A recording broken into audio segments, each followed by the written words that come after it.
You still were hearing stuff, and I said, what if you turn that door handle?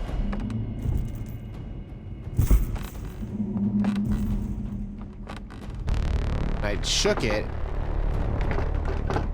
But the door stayed locked.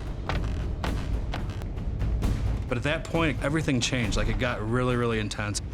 And the feeling of, like, dread.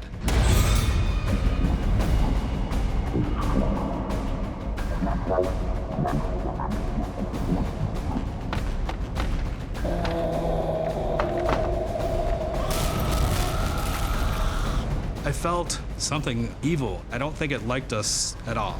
If we would have stayed any longer, I really believe something bad probably could have happened. I thought someone was gonna jump out and grab us.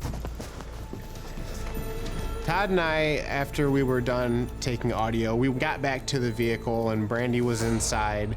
She was very ready to leave, and we definitely felt like there was something there. You could definitely feel the energy of that place, kind of have the feeling sort of like you're being watched, even though you're very remote and on this island where no one else is. We started to move away, and it was just a huge feeling of relief. And the farther that we got away from that place, the better I felt. It's just unexplainable, unexplainable. When we got back to the cabin, Todd and I went into our cabin where our stuff was. I put my headphones on, and I started going over the audio. And then a voice came across the recording of something I've never, ever heard in my entire life.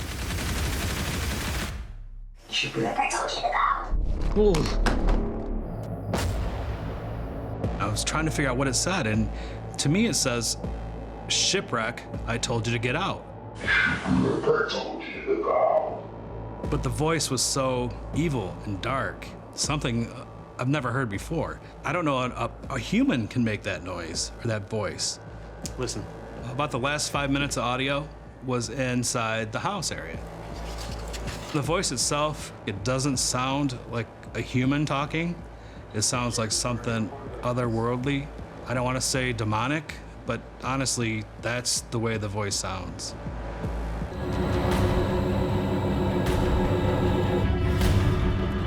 My heart sank because I see it landing in our backyard. I just can't believe this is happening. How did it know to land there? How did it know we were going there? Was it just coincidence? Dad, can we go back? My dad, I don't know what he's thinking. He goes in the driveway. And he goes in the driveway, and you can still see this right there landed in our backyard. And it's just sitting there.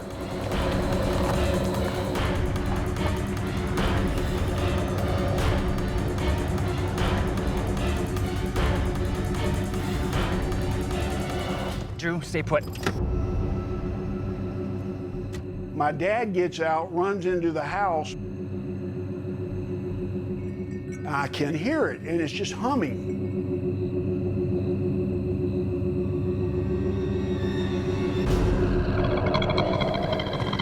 We were scared to death. And my dad, he comes out with the gun, and he was planning on shooting at that UFO.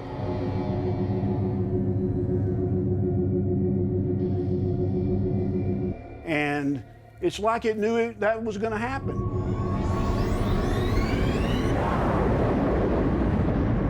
The thing picks up and takes a right turn and goes up the hill to the back of our property. It slowly drifts over the hill, but it kept that constant noise all the way.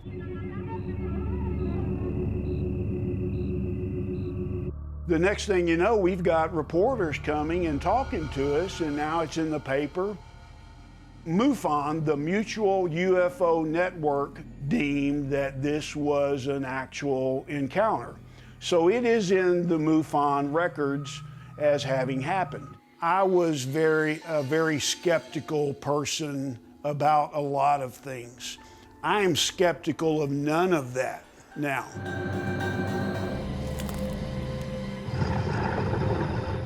I can remember we were horse playing around. Then we heard the first scream.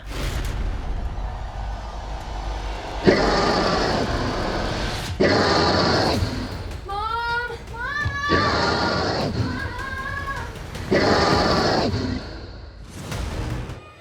My aunt went from the living room into the bedroom and got a shotgun.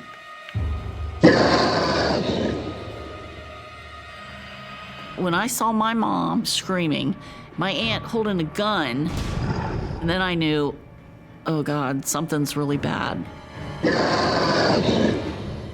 There was a big picture window, and she had sheer curtains on it, so you could just barely see.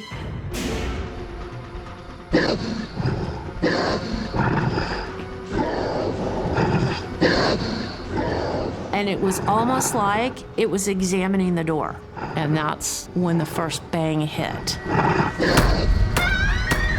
When this creature started hitting the house, it felt like our hearts were going to explode because we were screaming just as loud as it was. And it didn't let up.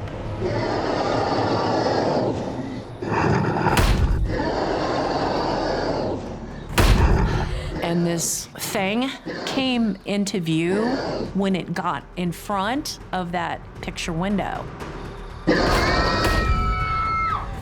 And it was on 2 feet. And it was tall. It had a silhouette of a human, a very, very, very big human being. I don't know what it is, but I've got to get it. No, don't. You can't go out there. And my aunt at that point is like, that's it.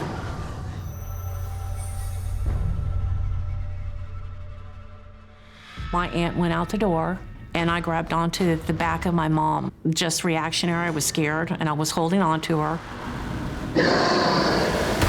As we were coming out the door, this thing was hitting the wall as it was going down the side of the house.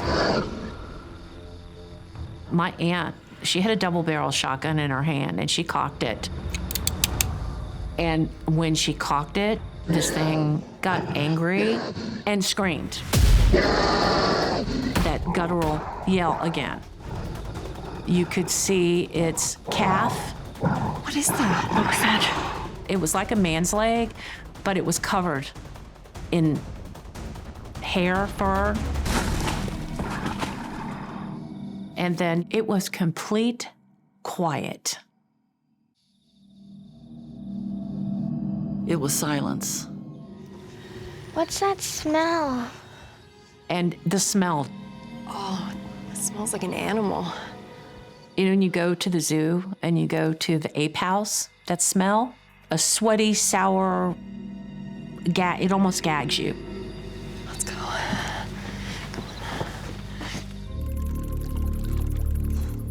About hour and a half went by. It's getting close to midnight.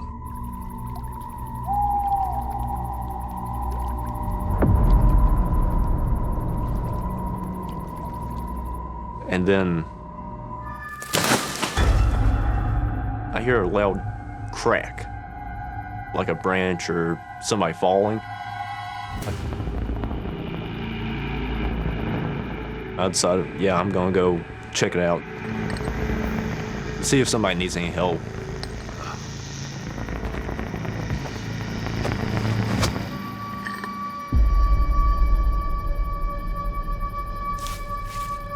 And I'm just scanning back and forth with my light.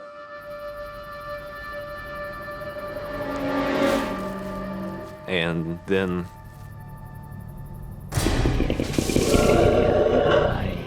out of the corner of my eye, I see movement. At first I'm like, oh cool, it's an albino deer. That's awesome. And then as a little bit more crept in, I saw it didn't have fur. That's when that moment it sunk in, like something's not right. I see as it walks into the light slowly, it's almost reflective. I couldn't tell that maybe it just had its mouth open but it was a humanoid-shaped head. So I'm just having the hatchet ready, just in case. I started thinking, okay, if I leave it alone, it's gonna leave me alone. So I take that step back.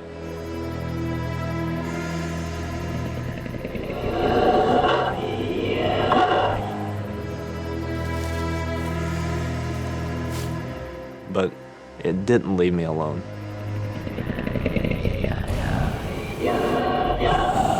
It takes a step almost equal in distance towards me. I just ran as fast as possible.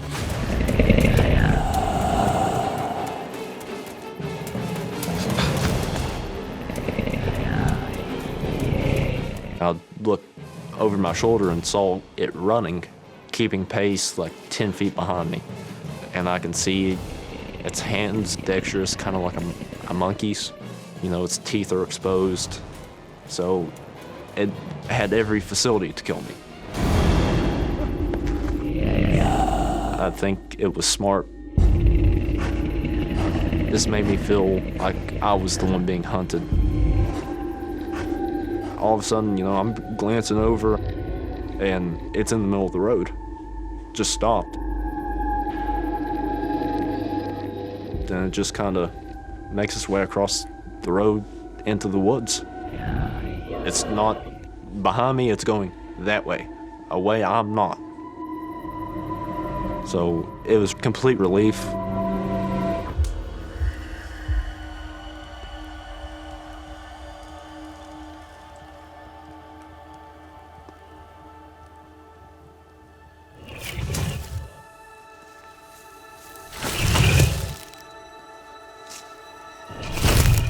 About a half hour in, I heard the footsteps again.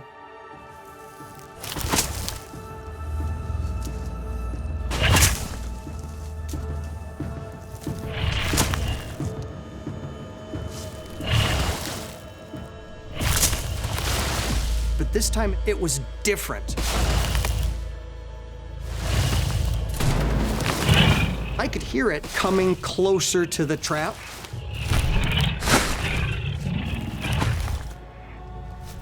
But whatever it was, it stopped well before it got there. I didn't want my dad to know that I was scared, so I didn't wake him up.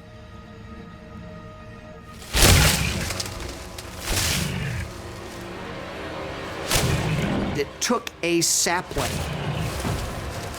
and started swishing it back and forth.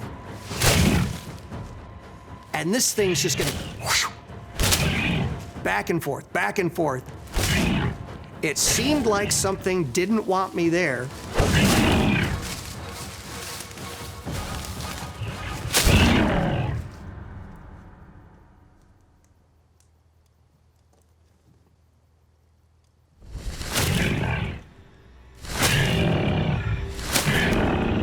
And it walked around the back of the tent.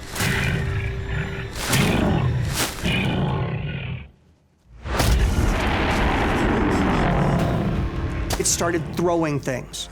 A bear can't throw things. My dad didn't wake up. It was unbelievably terrifying. There was something smart out there specifically targeting me and trying to mess with me.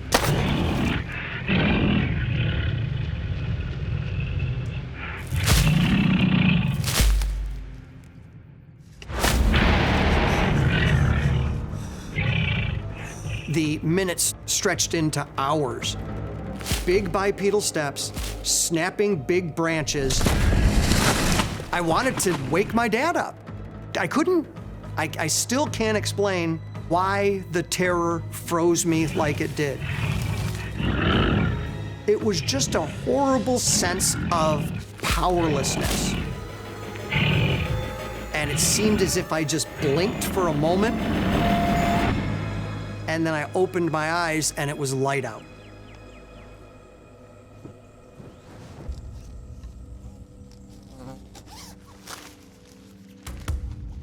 It was this unbelievable sense of relief. You know, I've been waiting for the sunlight because the sunlight means I'm safe, and I made it through the night. But I left there with more questions than I could answer. Couldn't have been a deer. It wasn't a bear. And I had a whole bunch of what it couldn't be, but I didn't have what it was.